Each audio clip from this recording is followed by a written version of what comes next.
Income from salary का कर रहे हैं हम लोग परक्यूजिट वाला सेक्शन, ठीक है। अब परक्यूजिट होता क्या है पहले ये समझ लो, जितना भी एम्प्लॉय को नॉन कैश बेनिफिट मिलता है। नॉन कैश का मतलब क्या होता है, कैश में नहीं मिलेगा, उसके बदले क्या मिलता है उसको बेनिफिट। फॉर एग्जांपल रहने के लिए घर दे दिया, ठीक है, या फिर उसके चाइल्ड को फ्री ऑफ कॉस्ट में क्या दे रहा है, एजुकेशन दे रहा है। ये सब चीज़ कहाँ पे आता है, परक्यूजिट वाले सेक्शन में आता है, ठीक है। अब हम लोग का जो सिलेबस है वहाँ पे दो ही परक्यूजिट है, एक है रेंट फ्री एकोमोडेशन और एक है चिल्ड्रन एजुकेशन फैसिलिटी, ओके, दो है। तो हम आज को करा रहे हैं तुमको रेंट फ्री एकोमोडेशन। पहले इसका मीनिंग समझ लेते क्या होता है। जितना भी इम्प्लॉइज होता है ना, बहुत टाइम क्या होता है, इसको एम्प्लॉयर रहने के लिए एकोमोडेशन देते हैं। जैसे कि देखे होगे ना कि फ्लैट दे दिया रहने के लिए, जब तक काम करते तब तक उसे क्या मिलता है, रहने के लिए फ्लैट मिल जाता है। तो इसको हम लोग क्या कहते हैं, रेंट फ्री एकोमोडेशन। तो एग्जैक्टली ये हो क्या रहा है, अगर इसको कोई भी फ्लैट वगैरह मिल गया तो उसको बेनिफिट हो रहा है ना, ठीक है, इसको क्या हो रहा है, बेनिफिट। तो जितना भी इसको बेनिफिट होगा उसके सैलरी में क्या होता है, जाकर के ऐड हो जाता है, क्लियर। तो हम लोग यहाँ पे ये कैलकुलेट करेंगे कि इसको जो रेंट फ्री एकोमोडेशन दिया गया है उस पर कितना टैक्स लगेगा, मतलब उसका कितना सारा पार्ट मेरे सैलरी में जाकर के जुड़ जाएगा। फॉर एग्जाम्पल अगर बात करें कि मान लो हम कहते हैं तुमको इन कैश मिलता है 1,20,000, बट जो तुमको एकोमोडेशन दिया गया रहने के लिए, इससे जो बेनिफिट मिला तुमको साल भर का वो मिला 2,000 का। मतलब टैक्स पर्पस के लिए तुम्हारा सैलरी कितना हो जाएगा, 1,22,000। हम यहाँ पे अल्टीमेटली कैलकुलेट क्या कर रहे हैं कि हमको कितने का बेनिफिट मिला, मतलब ये 2,000 वाले अमाउंट को क्या करेंगे हम लोग, कैलकुलेट करेंगे।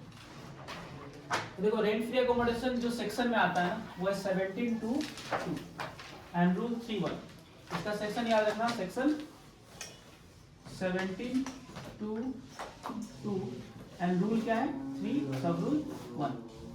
इस सेक्शन और रूल के अंदर में इसका कैलकुलेशंस वगैरह बताया गया है, ठीक है। अब रेंट फ्री एकोमोडेशन जानने से पहले ये देखते हैं कि ये हो क्या रहा है।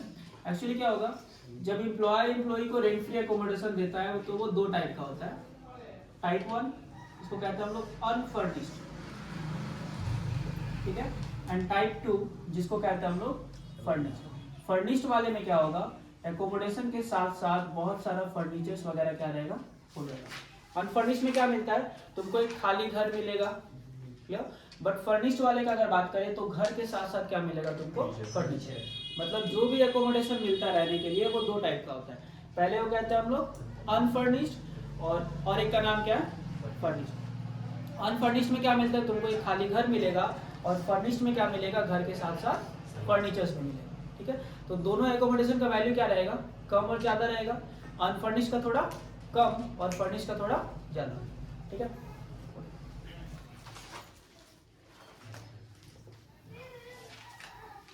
तो देखो रेंट फ्री एकोमोडेशन में घर कितने टाइप का, दो, एक फर्निश्ड और एक क्या होता है अनफर्निश्ड।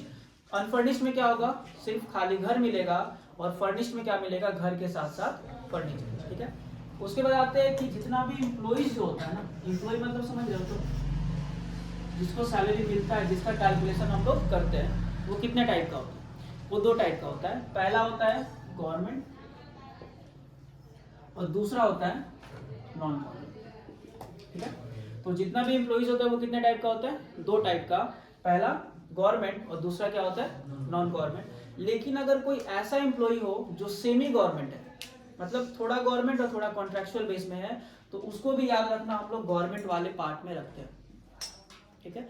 अल्टीमेट का है तो एम्प्लॉइज कितने टाइप का होता है, दो, गवर्नमेंट एंड नॉन गवर्नमेंट। और एकोमोडेशन कितने टाइप का होता है, दो, फर्निश्ड और अनफर्निश्ड, ठीक है। अब ये जो रेंट फ्री एकोमोडेशन से जो बेनिफिट मिलता है उसका कैलकुलेशन रूल बहुत ज्यादा है, जो कि सेक्शन 17(2) और रूल 3(1) में दिया गया है। ये पूरा टेबल है उसका, ठीक है। तो हम लोग पहले सीखेंगे गवर्नमेंट वाले का, ठीक है, कि गवर्नमेंट वाले को अगर रेंट फ्री एकोमोडेशन मिला है तो उसका बेनिफिट कितना उसको मिला, या कितना रुपए उसके सैलरी में जाकर के ऐड होगा। तो गवर्नमेंट वाले का जब करेंगे तो दो टाइप का घर, एक अनफर्निश्ड और एक, ठीक है। तो कॉलम क्या है, पहला मेरा गवर्नमेंट सेक्शन बताता है, इसमें दो कॉलम मिलेगा, अनफर्निश्ड होगा तो ये, और फर्निश्ड होगा तो ये वाला, ठीक है। अभी रूल हम डिस्कस करेंगे। उसके बाद डिस्कस करेंगे हम लोग किसका, नॉन गवर्नमेंट वाले का। गवर्नमेंट तो ये हो गया, नॉन गवर्नमेंट का भी दो होगा, एक अनफर्निश्ड और दूसरा क्या होगा, फर्निश्ड। ठीक है, तो कॉलम पहला क्या कहता है अनफर्निश्ड का, दूसरा क्या कह रहा है फर्निश्ड। उसके बाद अगर एकोमोडेशन घर में ना दे करके होटल में दे, होटल में भी दे सकता है एकोमोडेशन, तो ये जो होटल वाला है ये गवर्नमेंट का भी है और नॉन गवर्नमेंट का भी। इसका रूल भी हम लोग डिस्कस करेंगे, एक एक करके आते हैं। सबसे पहले बात करते हैं हम लोग गवर्नमेंट एम्प्लॉय। जितना भी गवर्नमेंट एम्प्लॉइज होता है ना, इनको जो एकोमोडेशन दिया जाएगा दो टाइप का रहेगा, एक अनफर्निश्ड और दूसरा क्या होगा फर्निश्ड। घर के साथ साथ क्या रहेगा फर्निश्ड। अब गवर्नमेंट एम्प्लॉय के केस में क्या होता है, जितना भी गवर्नमेंट एम्प्लॉइज होता है सबका क्या होता है एक लाइसेंस फी होता है, जानते हो। जितना भी गवर्नमेंट एम्प्लॉय रहता है उसका क्या रहता है लाइसेंस रहता है, लाइसेंस होता है ना। तो अगर गवर्नमेंट एम्प्लॉय है और उसको कोई एकोमोडेशन दिया गया है तो इस एकोमोडेशन का जो वैल्यू होगा उसके लाइसेंस फी के बराबर होगा। मतलब क्या होता है, एक दो अगर एग्जांपल ले तो मान लो इसको मिला है अनफर्निश्ड एकोमोडेशन और इसका जो लाइसेंस है उसका वैल्यू जो है वो है सपोज 10,000। लाइसेंस का वैल्यू कितना, तो इसका घर का जो बेनिफिट मिला साल भर का वो भी कितना। अगर लाइसेंस फी 12,000 हुआ तो इसका रेंट फी एकोमोडेशन का वैल्यू कितना, सिंपल सा है। मतलब अगर इसका लाइसेंस फी है 12,000 देन इसका घर का वैल्यू भी कितना हो गया। लेकिन कौन सा, अगर अनफर्निश्ड रहता है। बट क्वेश्चन आता है कि अगर इसको घर के साथ साथ हम फर्नीचर दे दें, घर के साथ साथ फर्नीचर, इसको अगर तोड़ते हैं हम तो इसमें दो चीज आएगा इक्वल्स टू, एक मिलेगा खाली घर और दूसरा क्या मिलेगा इसका फर्नीचर, हाँ या ना। तो क्या होगा, ये जो खाली घर का वैल्यू है किसके बराबर होगा लाइसेंस फी, और जो फर्नीचर दिया एक्स्ट्रा में दो टाइप का फर्नीचर मिल सकता है। जैसे तुम अगर गवर्नमेंट एम्प्लॉय हो और घर में रहने गए, तुमको रेंट फ्री एकोमोडेशन मिला, तो ये फर्नीचर या तो गवर्नमेंट का खुद का होगा या फिर रेंट में लेके देगा, हाँ या ना। जो भी फर्नीचर तुमको मिलेगा हो सकता है तुम्हारा एम्प्लॉयर का खुद का फर्नीचर हो या फिर हो सकता है कि वो क्या हो भाड़े पे लेकर के तुमको दिया है। ठीक है, अगर रेंट में लेकर के दिया है तो रेंट क्या हो जाएगा, मान लो जो फर्नीचर मिला इसका टोटल साल भर का रेंट दिया 1,000 रुपये, तो फिर मेरे घर का वैल्यू कितना हो जाएगा 12,000 प्लस 1,000 कितना, फर्नीचर का जितना रेंट पे किया वो भी क्या हो गया आकर के ऐड हो गया। अगर कहते हैं एम्प्लॉयर फर्नीचर का रेंट पे किया है 2,000 रुपया, तो फिर कितना ऐड होता है जाकर के यहाँ पे 2। क्लियर। अनफर्निश्ड रहेगा तो ओनली लाइसेंस फी का बराबर घर का वैल्यू, अगर फर्निश्ड होगा तो लाइसेंस फी का वैल्यू तो आएगा प्लस फर्नीचर के बदले क्या आएगा उसका रेंट, वो दे दिया क्वेश्चन में लाइसेंस फी और हाँ क्वेश्चन में दिया हुआ रहेगा। ठीक है, क्वेश्चन में सब कुछ मेंशन रहेगा, तुमको जस्ट रूल याद रखना है इसका। अगर फर्निश्ड रहेगा तो क्या होगा लाइसेंस फी प्लस क्या फर्नीचर रेंटेड है तो जितना रेंट पे किया वो। बट क्वेश्चन आता है अगर मान लो एम्प्लॉयर खुद का फर्नीचर दिया, ओनर का खुद का फर्नीचर था सपोज करो 50,000, कितने का, तो क्या ये पूरा 50,000 जोड़ दोगे। तुमको खुद भी देख करके लग रहा है कि पूरा 50,000 नहीं जोड़ना चाहिए, पूरा फर्नीचर का दाम ही थोड़ी ले लेगा। तो उस केस में हम लोग क्या मानते हैं, ये जो फर्नीचर अगर खुद का है तो इसका कितना परसेंट जाता है 10%। समझ में आ गया क्या बोल रहे हैं, अगर खुद का फर्नीचर होगा तो कितना परसेंट 10, मतलब कितना यहाँ पे आएगा 5,000, तो कितना हो जाएगा 17,000। फिर से एक बार डिस्कस करें, देखो ध्यान से सुनना। गवर्नमेंट एम्प्लॉय को जो भी एकोमोडेशन मिलता है वो कितने टाइप का होगा, दो, अनफर्निश्ड एंड अनफर्निश्ड का वैल्यू हो जाएगा इक्वल्स टू उसका क्या लाइसेंस फी। लाइसेंस फी जितना रहेगा घर का वैल्यू भी उतना। बट अगर उसको फर्निश्ड एकोमोडेशन देगा तो घर का वैल्यू कितना होगा, लाइसेंस फी के बदले घर का वैल्यू और फर्नीचर के बदले क्या। तो फर्नीचर के केस में तुमको याद रखना पड़ेगा जो भी फर्नीचर मिलता है वो कितना टाइप का होता है, दो, या तो रेंटेड या फिर ओन। रेंटेड होगा तो पूरा भाड़ा ही ला करके जोड़ दो, और अगर खुद का रहेगा तो कितना परसेंट जोड़ेंगे 10%। ठीक है, तो रूल थोड़ा सा याद रखना।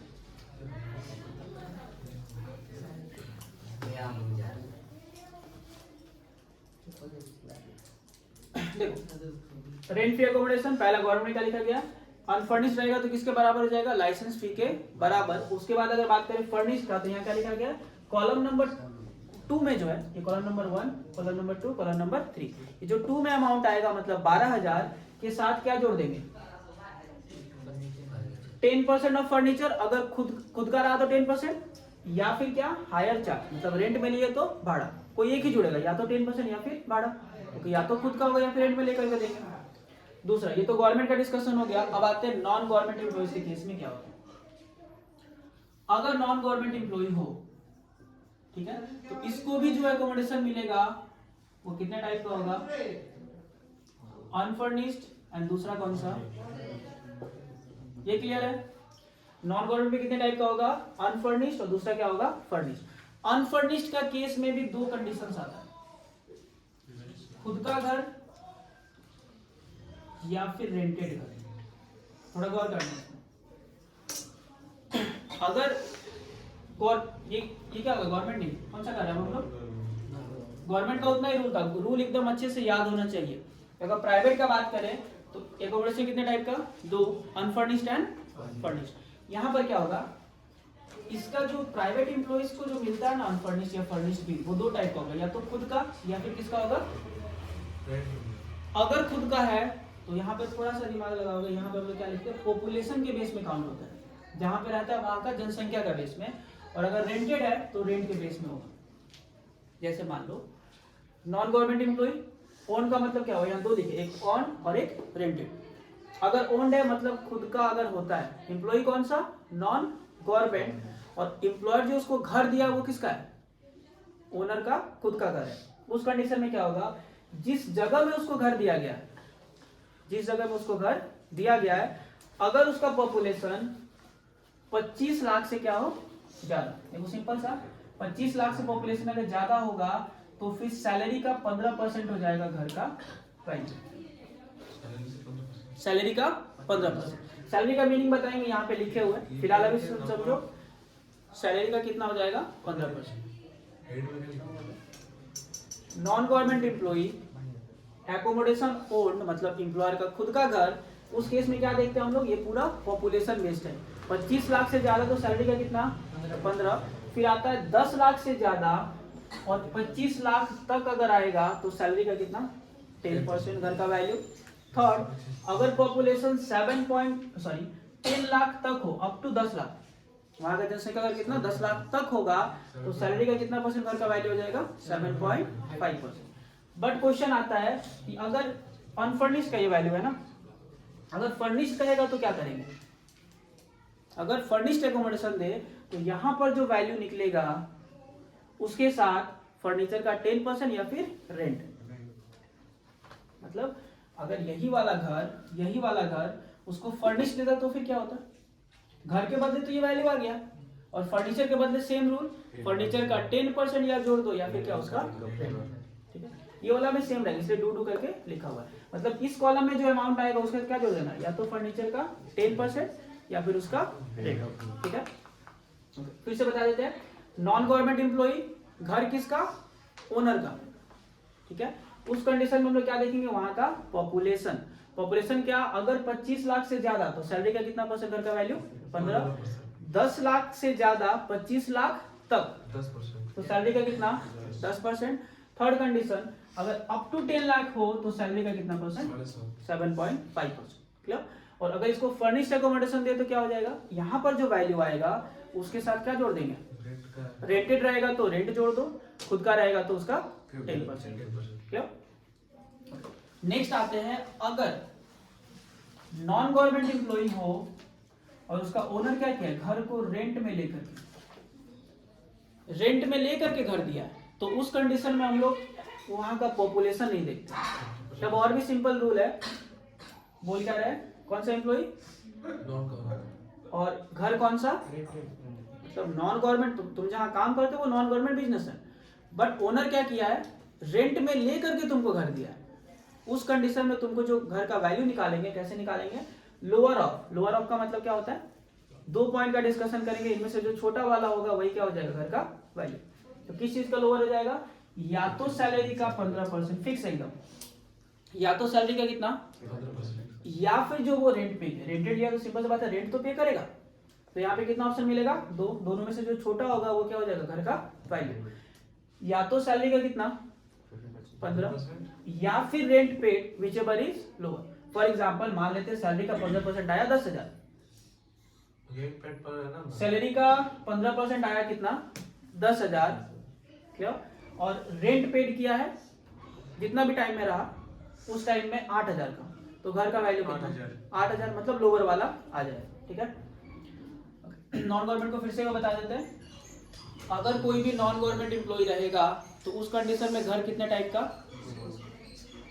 फर्निश अनफर्निश्ड तो है, उसके अलावा ओन एंड रेंटेड।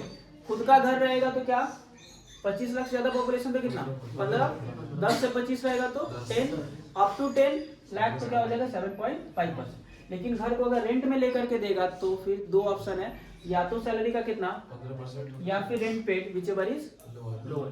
हो गया।